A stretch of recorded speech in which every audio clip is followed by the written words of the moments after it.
Пані та панове, 35-й Ladies and gentlemen, it's the 35th day of the Russian invasion and 9-year of the Russian war in Ukraine. I'd like to welcome all the journalists on behalf of the Mediacenter who are standing with us in our fight for freedom.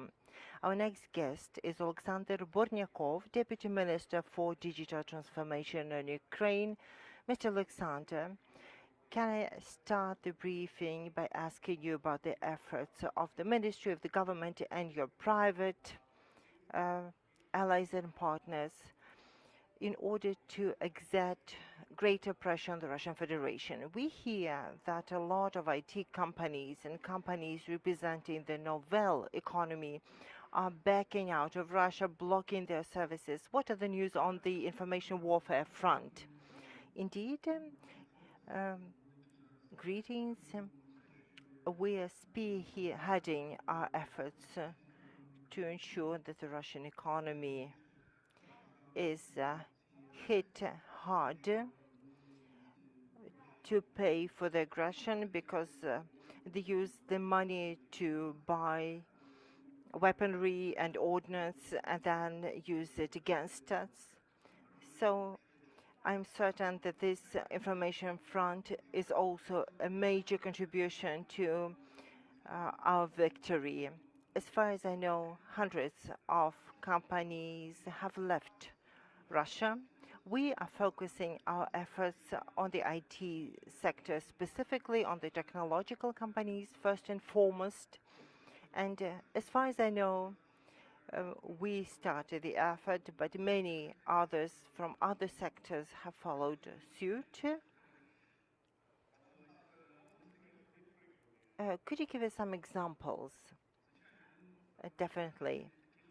Starting with the companies such as Microsoft, IBM, Intel, Transcend, Taiwan companies, the American companies, the payment systems such as MasterCard and Visa, PayPal, many other companies offering a range of services. It's hard to list all of them now, and it would take a lot of time. So as for technological giants, we need to mention Google, Netflix, Spotify. The list can go on. They have all withdrawn their operations from Russia.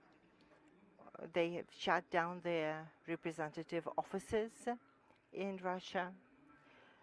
There's a company still staying on in Russia, Spotify. EPAM has also left, Exoft have also left Russia, and these are major companies that had dozen thousand jobs in Russia, and they all had left the Russian market. We understand that the job market has been hit hard, as well as the taxpayer basis has been upended, but Russia needs to pay a price and be disconnected from modern technology. Why is that important? We see it this way. A lot of their defensive and offensive weaponry makes use of high technologies, and if we deny them access to the sector, we'll have fewer missiles flying at us. This is also a question of tax revenues. They use the tax revenues to fund the war. Also, it has to be clear that all the technology giants bring currency revenues to the budget. And this is exactly what Russia is lacking now. And IT sector offers high-paying jobs in Russia and Belarus, as well as in Ukraine, so in the entire region, to be more specifically. So this economic blockage would make this country unlivable for the civilized people, Slack, the instrument, has left its operation. It's a developer cooperation tool. The PayPal, the payment tool, has withdrawn from Russia. And as an IT professional, I'm not going to stay in a country where I cannot even receive money for my services. The Russian users are denied from a number of services. So the Slack platform was a way for IT developers to receive work. So Russian developers are going to leave the country, and Russia will experience a heavy brain drain. We know that 100,000 people have already left Russia, and these were the best people they had. So I believe that if it goes on, we will achieve our ultimate goal. They will regrade to the medieval times and will not be able to make high technology weapons. How do you persuade the Western companies for whom doing business and profit making should be key considerations? Firstly, we tell them that doing business with Russia means that they will not use the money to build the country, to help people, build roads, build hospital. This money will not help improve the living standards for the Russian people. The money will either go to line the pockets of the power circles, or the funds will be used to fund the war in Ukraine and elsewhere. They're trying to undermine the security in many regions. So if people have democratic values and just human values at their heart, they cannot cooperate with rogue state. And it is a very valid argument. And people and companies hear this argument. Philosophies have their values that they hold close to their hearts. And we aim to ensure sustainable development. This is not about sustainable development. This is about destruction. Are the private contacts helpful? Oh, definitely. They help us make the introduction. We get through to the company leaders. Ivan Fedorov is very active in the social networks and takes a firm stance. Often we reach out to people and address them publicly, and there are many people who share our ideas and values, and they make the connections and act as our advocates. If we take a broader look on the cybersecurity and cyber warfare, we say that the Russian-Ukrainian war going on now is the first global cyber war that we're following in real time. What's your overall impression about the situation on the cyber front? Let me tell you this way. We thought that their cyber troops are stronger than they proved themselves to be. It was yet another myth busted about their prowess. During the war, they kept attacking us, but they haven't really destroyed any defenses, apart from hacking some minor sites. On our front, we have a formidable IT army that is working hard to prevent their assaults and to mount assaults on their IT infrastructure, and we are doing it much better than they. How is their cyber armor performing? What are the cyber troops doing? Could you explain who are the people? We know that the vast majority of them are just individuals or companies that dedicate their time and resources to launch their cyber attacks and mount cyber defenses.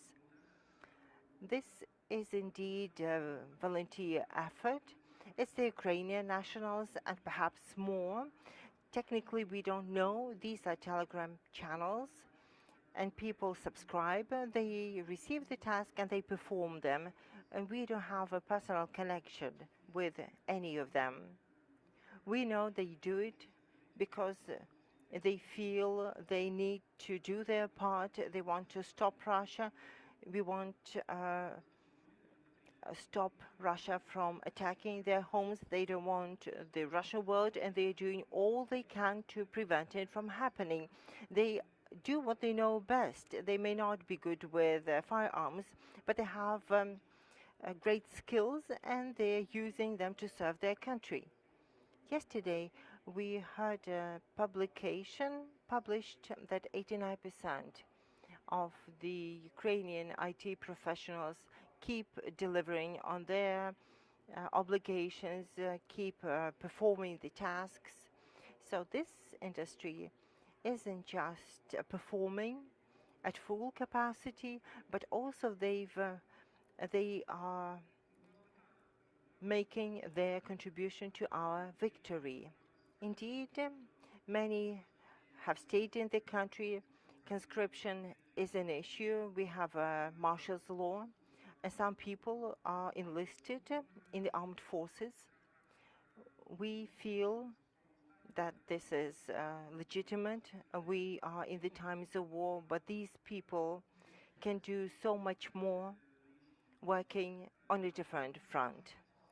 And also, there is a general understanding that the IT professionals need to hold down their jobs.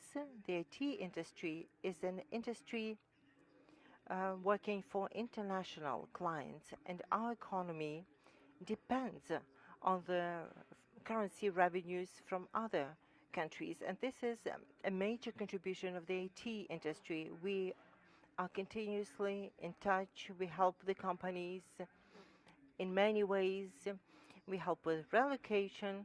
We help them to get internet connection through Starlinks. We help them with the enlistment into the army to keep them working. Are you noticing a Russian strategy that they're resorting to at the cyber front? What are priorities for them? This is not my mandate in the ministry, so I'm not in a position to comment on this. What are our major achievements on this front? What is the most noticeable achievement that you would like to share? Would you like to share some cases or some situations that are most memorable in this first month of full-out war? The Russian Service of Public Services was hacked and was brought down. When the Moscow Stock Exchange wasn't available because of the attack. There was anonymous attack on the Russian central bank, leaking their archive of documents for a number of years. And the most powerful attack was launched on Russian aviation carriers when all the data was deleted. We are ready to take questions. Please let us know if you have a question. And my suggestion is, if you have an important message for the Ukrainian people or for our foreign journalists, this is the time for you to address them. I would like to say that what is happening in Ukraine these days isn't only about Ukraine.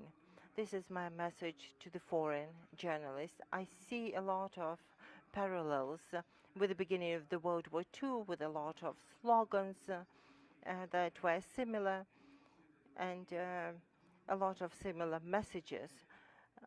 And it's very important that we curb the aggression now, as it could be an imminent threat for the entire Europe. We are very grateful to those helping. We are heartfelt grateful to those standing with us together, as only together we can stop this war. Thank you, Oleksandr Bornyakov, Deputy Minister for Digital Transformation of Ukraine. Thank you. Thank you for being with us. Thanks to all who've been with us.